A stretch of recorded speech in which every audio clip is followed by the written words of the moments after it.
সুপ্রিয় দর্শক আসসালামু আলাইকুম। আজকে ইউনিক একটি রেসিপি নিয়ে চলে আসলাম আপনাদের মাঝে। আশা করছি আমার আজকের রেসিপিটি আপনাদের ভালোই লাগবে। তো আজকে আমি তৈরি করে দেখাবো লাউ চিংড়ি, একদম নতুন স্টাইলে। এভাবে বানালে সবাই চেটেপুটে খেয়ে নেবে। তো ভিডিওটি ভালো লাগলে অবশ্যই চ্যানেলটা সাবস্ক্রাইব করে লাইক দিয়ে পাশে থাকবেন। আর আজকের রান্নাটা দেখে আপনাদের মনে হবে এটা একটা ইউনিক রেসিপি। এই রান্নাটা অবশ্যই করতে পারেন, কারণ শীতকালে এখন প্রচুর পরিমাণ লাউ পাওয়া যাচ্ছে।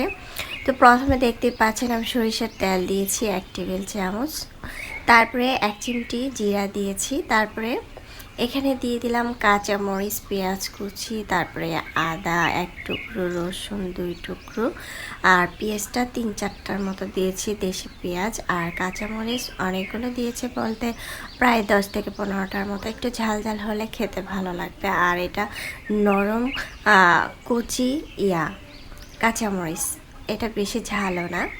তো এটা এরকম লাল করে ভেজে নিচ্ছি, আবার পুড়া যাবে না, হালকা করে ভেজে নিতে হবে।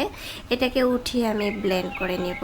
আর এই প্যানটার মধ্যে আরও 1 টেবিল চামচ সরিষার তেল দিয়ে দিলাম। সরিষার তেলটাকে দিয়ে আমি এখানে দিয়ে দিব চিংড়ি মাছ। আমি দেশি চিংড়ি মাছটা নিয়েছি, ছোট চিংড়ি মাছটা দেখতে পাচ্ছেন, ভালোভাবে ধুয়ে পরিষ্কার করে নিয়েছি।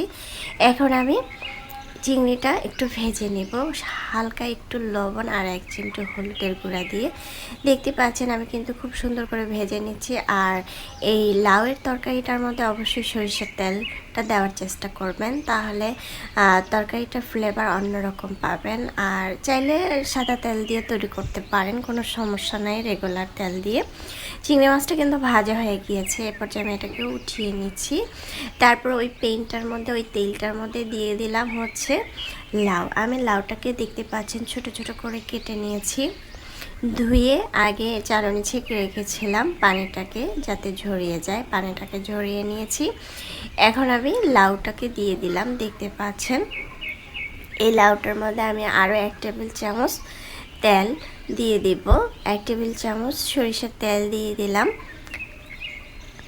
দিয়ে একটু নেড়ে চেড়ে ভেজে নিব। দেখতে পাচ্ছেন আমি কিন্তু খুব সুন্দর করে নেড়ে চেড়ে এপাশ ওপাশ করে ভেজে নিয়েছি।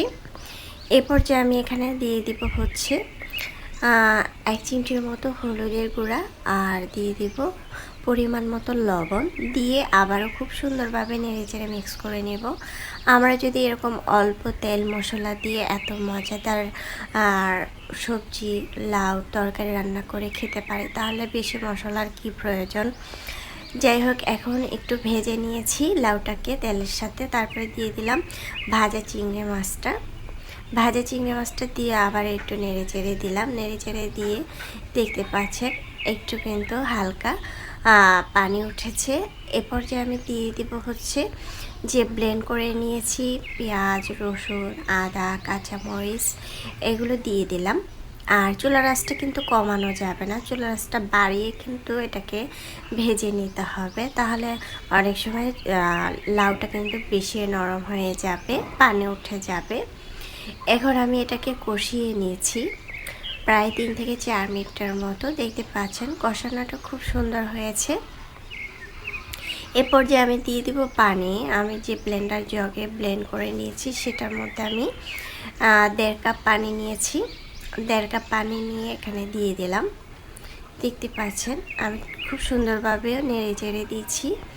এ পর্যায়ে একটু নেড়ে চেড়ে দিয়ে আমি কিন্তু ঢাকনা দিয়ে ঢেকে রাখবো, চুলার আঁচটা বাড়িয়ে দিয়ে প্রায় 3 মিনিট পর চলে আসলাম। এখন দিয়ে দিব কিছুটা আস্ত কাঁচামরিচ, দেখতে সুন্দর লাগবে আর খুব সুন্দর একটি ফ্লেভার আসবে। তারপরে দিয়ে দিব হচ্ছে ধনেপাতা কুচি। এরপর যে আমি ধনেপাতা কুচিটা দিয়ে দিচ্ছি। লাউটা কিন্তু একদম নরম তুলতুলে হয়ে গিয়েছে আর খুব সুন্দর একটি ফ্লেভার এসেছে। এত অল্প তেল মশলা দিয়ে, কম দিয়ে যদি আমরা রান্না করে খেতে পারি, তাহলে কিন্তু আমাদের আর কিছুই লাগে না। আর এত মজাদার হয়েছে আজকের এই রেসিপিটি। আশা করছি আপনাদের ভালো লেগেছে। ভালো লাগলে অবশ্যই চ্যানেলটা সাবস্ক্রাইব করে লাইক দিয়ে পাশে থাকবেন। দর্শক, যদি আপনারা ধনেপাতা কুচিটা দিয়ে থাকেন, সেক্ষেত্রে কিন্তু বেশি সময় নিয়ে চুলায় রাখা যাবে না, উঠিয়ে ফেলতে হবে। আর কিছুটা ভাজা জিরার গুঁড়া দিয়েছিলাম। তারপরে এখন আমি একটি বাটিতে পরিবেশন করে নিচ্ছি। মাশাআল্লাহ, দেখতে যেমন সুন্দর হয়েছে, খেতে তার থেকে বেশি মজাদার হয়েছে। আলহামদুলিল্লাহ, আলহামদুলিল্লাহ, এতটাই মজাদার হয়েছিল। চাইলে কিন্তু আপনারা এভাবে ট্রাই করতে পারেন। এটা খেতে অনেক মজাদার হয়েছিল।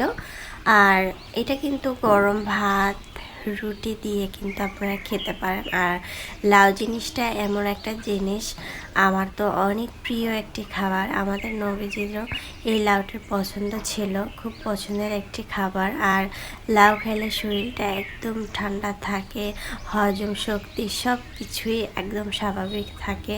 আর পুষ্টিগুণও ভরপুর, ভীষণ মজাদার হয়েছিল। দেখতেই পাচ্ছেন, যারা নতুন রাঁধুনি তারা কিন্তু চাইলে এভাবে ট্রাই করতে পারেন। অনেক মজাদার হয়েছিল। আল্লাহ হাফেজ, এনজয়।